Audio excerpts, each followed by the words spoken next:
ಓಂ ಗಂ ಗಣಪತಯೇ ನಮಃ. ನಿತ್ಯಭಕ್ತಿ ಕಾರ್ಯಕ್ರಮಕ್ಕೆ ಸುಸ್ವಾಗತವನ್ನು ಕೋರುತ್ತಾ, ಯಾವಾಗಲೂ ಅಷ್ಟೇ ಮನೆಗೆ ಕೇಂದ್ರ ಬಿಂದು ಅಥವಾ ಕೇಂದ್ರ ಸ್ಥಾನ, ಮನೆಗೆ ಆಕರ್ಷಣಾ ಶಕ್ತಿಯನ್ನು ಕೊಡ್ತಕ್ಕಂಥದ್ದು, ಮನೆಗೆ ಅದೃಷ್ಟನ ಕೊಡ್ತಕ್ಕಂಥದ್ದೇ ನಾವು ತಲಬಾಗಿಲು ಅಥವಾ ಹೆಬ್ಬಾಗಿಲು, ಮುಂಬಾಗಿಲು ಅಂತ ಏನು ಕರಿತೀವಿ. ಆ ಬಾಗಿಲಿಗೆ ದೇವತಾ ಲಾಂಛನಗಳು ಹಾಕ್ಕೊಳ್ಳೋದು, ಹಾಗೆ ದೇವತಾ ಮೂರ್ತಿಗಳನ್ನು ಇಟ್ಕೊಳ್ತಕ್ಕಂಥದ್ದು. ಕೆಲವರು ವಿಗ್ರಹಗಳು ಇಟ್ಕೋತೀವಿ, ಆದರೆ ವಿಗ್ರಹ ಇಟ್ಕೋಬಾರ್ದು. ವಿಗ್ರಹದಿಂದ ಏನಾಗುತ್ತೆ, ಆ ವಿಗ್ರಹಕ್ಕೆ ನಾವು ಸತತ ಪೂಜೆ ಇದ್ದಿದ್ದೇ ಆದರೆ ಮಾತ್ರ ಅದನ್ನು ಇಟ್ಕೋಬೇಕಾಗುತ್ತೆ. ಆದರೆ ವಿಗ್ರಹಗಳನ್ನು ಮುಖ್ಯ ಬಾಗಿಲಿನ ಹತ್ರ ಇಟ್ಕೋಬಾರ್ದು. ಸಾಮಾನ್ಯವಾಗಿ ನಾವೇನಾಗಿರುತ್ತೆ, ಸ್ವಸ್ತಿಕ್ ಹಾಕ್ಕೊಳ್ತೀವಿ, ಓಂಕಾರವನ್ನು ಹಾಕ್ಕೊಳ್ತೀವಿ.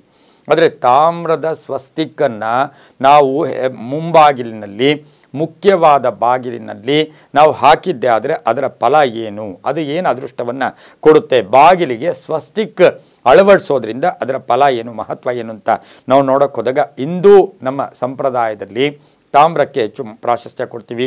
ತಾಮ್ರದ ವಿಗ್ರಹಗಳಿರ್ಬೋದು, ತಾಮ್ರದ ಮೂರ್ತಿಗಳಿರ್ಬೋದು, ಇವು ದೇವತಾ ಲಹರಿಗಳನ್ನು, ದೇವತಾ ಆ ಒಂದು ಲಹರಿಗಳನ್ನು ಆಕರ್ಷಣೆ ಮಾಡ್ಕೊಳ್ತಕ್ಕಂಥ ಶಕ್ತಿ ಇರ್ತಕ್ಕಂಥದ್ದು ಕೂಡ ಆಗಿರುತ್ತೆ. ಮಂಗಳಕರವಾಗಿರ್ತಕ್ಕಂಥ ಒಂದು ಯೋಗ ಕೂಡ ಇರುತ್ತೆ. ಧನಾತ್ಮಕ ಶಕ್ತಿಗಳನ್ನು ಅದು ಹೀರ್ಕೊಳ್ಳುತ್ತೆ, ದುಷ್ಟ ಶಕ್ತಿಗಳನ್ನು ದೂರ ಕೂಡ ಮಾಡುತ್ತೆ. ಹಾಗೆಯೇ ಈ ಒಂದು ತಾಮ್ರದಲ್ಲಿ ಸೂರ್ಯ ಶಕ್ತಿಯನ್ನು ಆಕರ್ಷಣೆ ಮಾಡ್ಕೊಳ್ತಕ್ಕಂಥ ಶಕ್ತಿ ಕೂಡ ಇರುತ್ತೆ. ಆರೋಗ್ಯ ಚೆನ್ನಾಗಿರುತ್ತೆ, ಮಾನಸಿಕ ನೆಮ್ಮದಿ ಇರ್ತಕ್ಕಂಥದ್ದು, ಸುಖ ಸಮೃದ್ಧಿ ಇರ್ತಕ್ಕಂಥ ಒಂದು ಯೋಗ ಕೂಡ ಆ ಒಂದು ತಾಮ್ರದ ಸ್ವಸ್ತಿಕ್ಕಲ್ಲಿರ್ತಕ್ಕಂಥ ಒಂದು ಸಾಧ್ಯತೆ ಇರುತ್ತೆ. ಹಾಗಾಗಿ ತಾಮ್ರದ ಸ್ವಸ್ತಿಕ್ಕನ್ನು ಹಾಕ್ಕೊಂಡಾಗ 4 ದಿಕ್ಕುಗಳಿಂದ ನಮಗೆ ಧನಾತ್ಮಕ ಶಕ್ತಿಗಳು ಬರ್ತಕ್ಕಂಥದ್ದು ಹಿಂದೂ ಸಂಪ್ರದಾಯದಲ್ಲಿ ಹೆಚ್ಚು ಪ್ರಾಶಸ್ತ್ಯ ಕೊಡ್ತೀವಿ.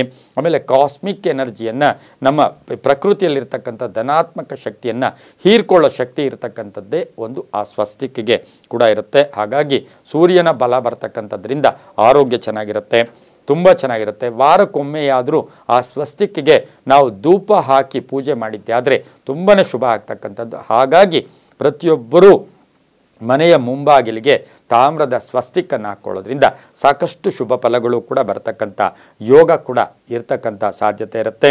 ಇನ್ನು ಆ ಒಂದು ಸ್ವಸ್ತಿಕ್ನ ಮೇಲೆ ದೇವತಾ ಲಾಂಛಗಳನ್ನು ಕೂಡ ಇಟ್ಕೊಳ್ಳೋರು ಕೆಲವರು ಇರ್ತಾರೆ. ಇಟ್ಕೊಳ್ಳೋದ್ರೆ ತಪ್ಪೇನಿಲ್ಲ, ಒಳ್ಳೆಯದಾಗುತ್ತೆ. ಒಟ್ಟಾರೆಯಾಗಿ ಆ ತಾಮ್ರದ ಸ್ವಸ್ತಿಕ್ನಿಂದ ಶುಭ ಯೋಗ ಬರ್ತಕ್ಕಂಥ ಸಾಧ್ಯತೆ ಇರುತ್ತೆ. ಎಲ್ಲವೂ ಕೂಡ ನಂಬಿಕೆ ಆಧಾರದ ಮೇಲೆ. ಸರ್ವೇ ಜನ ಸುಖಿನೋ ಭವಂತು, ಸಮಸ್ತ ಸನ್ಮಂಗಳಾನಿ ಭವಂತು.